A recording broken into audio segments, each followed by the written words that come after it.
My name is Melissa, and I'm going to be demonstrating how to insert a Foley and then how to also discontinue the Foley.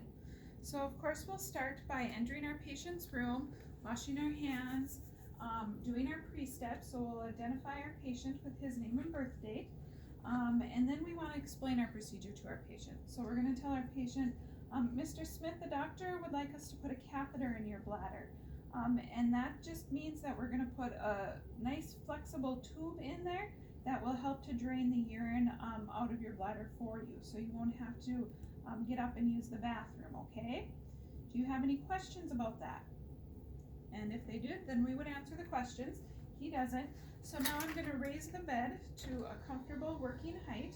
And remember, this is a sterile procedure.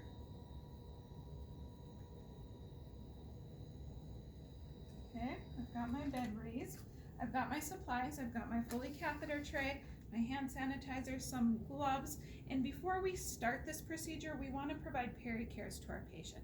Sometimes your catheter kits will come with like a soap and a cloth that you can do peri-cares with. If not, just grab your washcloth and soap and water and do peri-cares for your patient.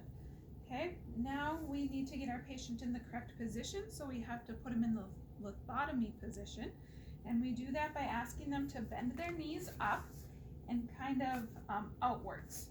Some people also call this the frog leg position. Of course, we want to keep as much covered as we can until we need to.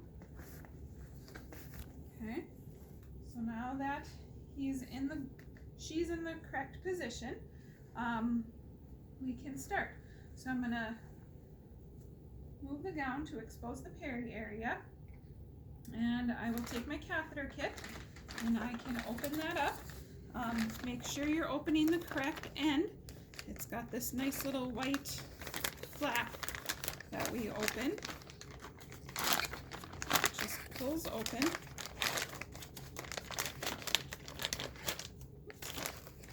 And then we can take our kit out. This bag serves as a good garbage bag, so I'm going to fold that flap over and just put it at the edge of my bed. All right, okay. This will be garbage, so I'm throwing it in the garbage below me.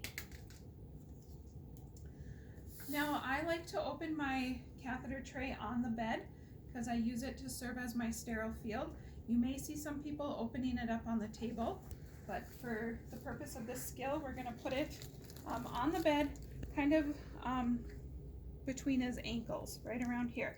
And remember, when we open sterile supplies, we start by opening away from us first.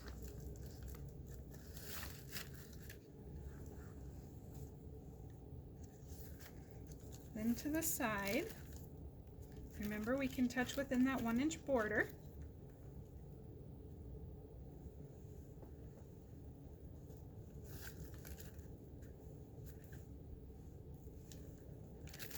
To that side, trying to not cross our sterile field, and then towards us. Okay, so the first thing that we're going to see is our sterile gloves, and we're just going to carefully take those out of the package and put them to the side because we don't need them just quite yet. Take those out, put them on my table. The next thing that we see is the drape that we're going to put at the right below the perineum. Okay, so we're going to do this with non-sterile hands, so we want to be careful just to be touching the corners.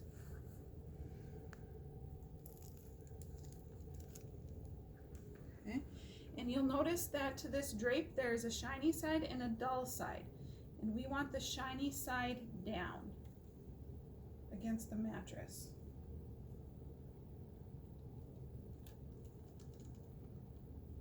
I can't tell which side is the shiny side. I believe this side is the shiny side. Okay, so I fold it in on itself, kind of stand up by my patient's head, and just drop it. So once it's down, if it's not, if it doesn't fall perfectly or if it's not how you want it, we can adjust it once we get our sterile gloves on. Okay, so we're gonna leave it like this for now. The next thing that we're gonna see in our tray is another drape, and for the purpose of this skill, we're not gonna be using this drape, so I'm just gonna carefully take it out and put it in the garbage. All right. Okay, now we are ready to put on our sterile gloves and prep the rest of our kit, okay? So come over here. And you should remember how to apply your sterile gloves. Now the gloves that come in these kits are kind of a one size fits all, so we have to do our best with them. Or one size fits most, hopefully. Okay, so I'm going to glove my non-dominant hand first by grabbing at the cuff.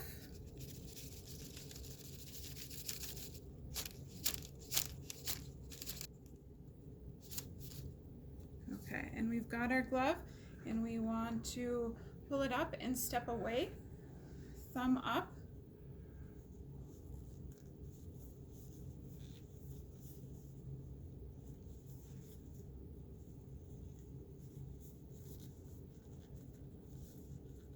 Slide our hand in, hook our thumb in. Okay, and then I can have my one free adjustment if needed. And then the second glove underneath the cuff.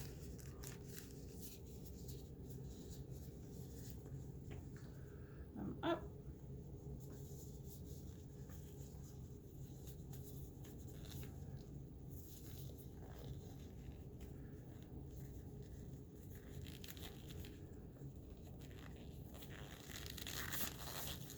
All right, gloves are on. So now I can go to this drape here and just kind of straighten it out and get it where I want it. Now keep in mind both of these drapes together are creating our sterile fields. So it's best if these two drapes can overlap. If they don't overlap, then you're going to have two separate sterile fields, and it makes it a little bit more complicated. So best to have those overlapping. All right, now we can see what's in our kit. We've got some lube that we can take and open up and squeeze into our tray. And you can put it in any of the openings. Okay, and then we're going to come outside of our sterile field and into our garbage at the end of our bed. Now, when you do this, you want to be very careful that your sterile glove's not touching the garbage. Okay. We also have some iodine swabs in here that we can carefully open up. These are messy. You can leave them in the package or you can take them out of the package. I prefer to take them out of the package just because it makes them more easily accessible. Let's take them out of the package and lay them in my tray, and then this goes outside of the sterile field and in the garbage. And I also have my sterile water syringe that I'm going to attach to my catheter when we get to that point. So now I'm going to take this tray and I'm going to put it between my patient's legs, and that exposes our catheter. Your catheter kit will come with a specimen cup. We're not going to use that right at this moment, so I'm just going to take it out and put it to the side for now. Okay, then we can see our catheter. The catheter comes wrapped, so we want to take this wrapping off. Now when you do this, you have to be extremely careful. Make sure that you have good control over the catheter tubing.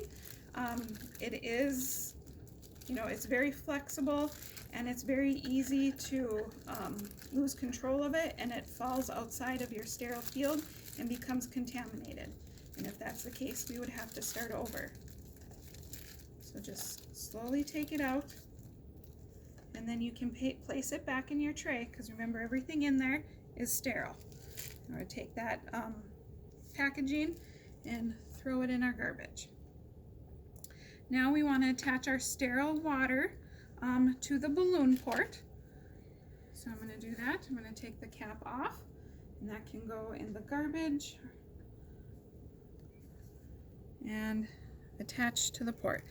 And it doesn't twist or anything, it just kind of pushes in there.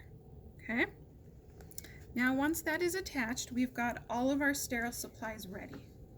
So, but before we do our next step, again, we just want to ensure that all of our sterile supplies are ready, because our next step involves us contaminating one of our hands.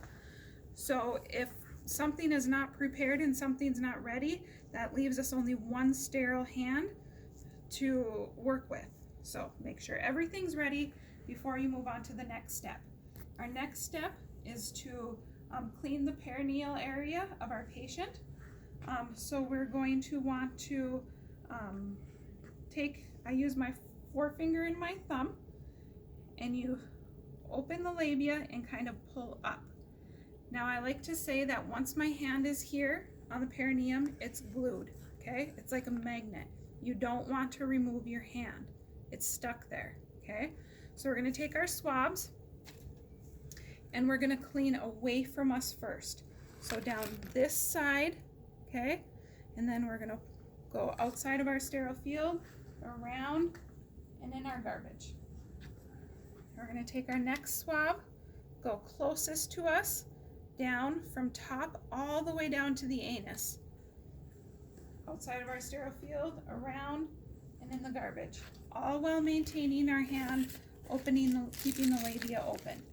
We're gonna take our last swab, go right down the middle, starting at the top, again, all the way down to the anus, around, and in the garbage.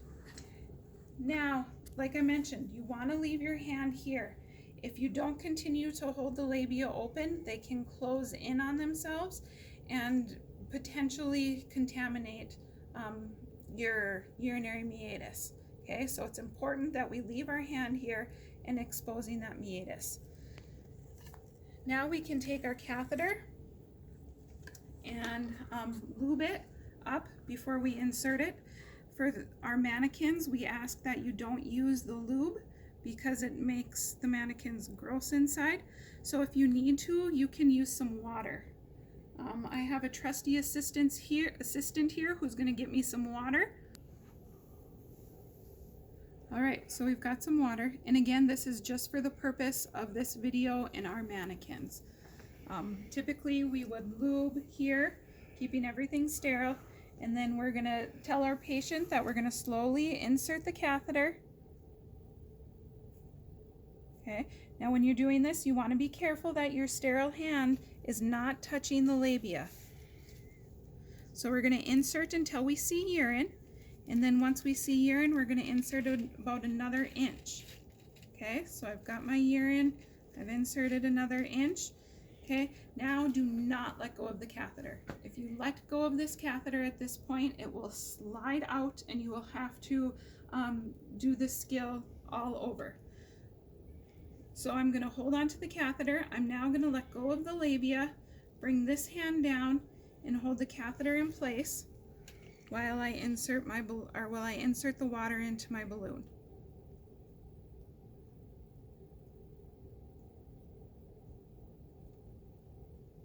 Okay, now if I let go of this plunger, that water is just gonna come right back out. You can see that. So once I have the water inserted, I keep my thumb on the plunger and I'm gonna gently pull back and tug on this catheter until I feel resistance. And that just lets me know that it's in the bladder and it's secure. So once I tug and I feel resistance, now I can disconnect my syringe. That would go into a sharps container. And essentially the sterile portion of this skill is done. Okay, so I would change my gloves and clean up my mess. So I'm going to take this away. Well, actually, I'm going to dump this out. Pull this into the garbage. And we want to secure our catheter to our patient. So we open up our bag. And we want to secure the Y. So we have this Y here. See the Y?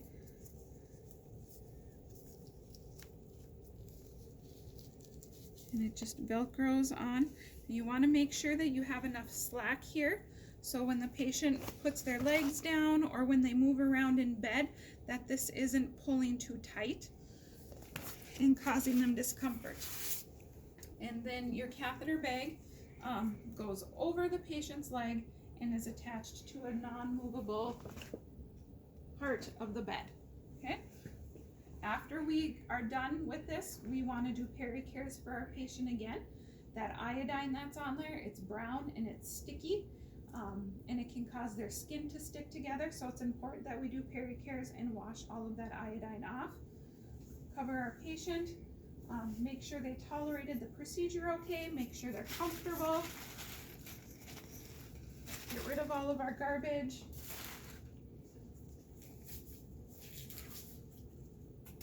Lower our bed, cover them up, give them their call light. Make sure you do all of your post steps.